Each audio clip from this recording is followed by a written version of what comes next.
ఈ అనంత విశ్వంలో 14 లోకాలున్నాయి. హిందూ పురాణ బ్రహ్మాండాన్ని కొన్ని లోకాలుగా విభజించారు. విశ్వరూపుని శరీరంలో అవయవాలుగా భావిస్తారు. మొత్తం 14 లోకాలని, వాటిలో ఊర్ధ్వలోకాలు 7 అని, అంటే పైనుండే వాటిని ఊర్ధ్వలోకాలని, కిందున్నవి అధోలోకాల 7 అని చెప్తారు.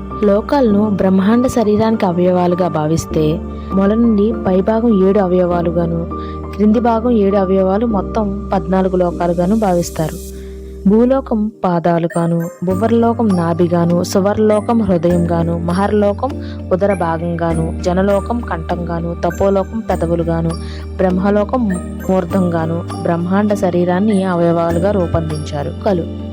లోకం, భువర్లోకం, సువర్లోకం, మహర్లోకం, జనలోకం, తపోలోకం, యలోకాలు. అధోలోకాలు అతలం, వితలం, సుతలం, తలాతలం, రసాతలం, పాతాళ లోకాలు. అతల లోకాన్ని మయుడు కుమారుడైన బలుడు వినోద స్థానంగాను,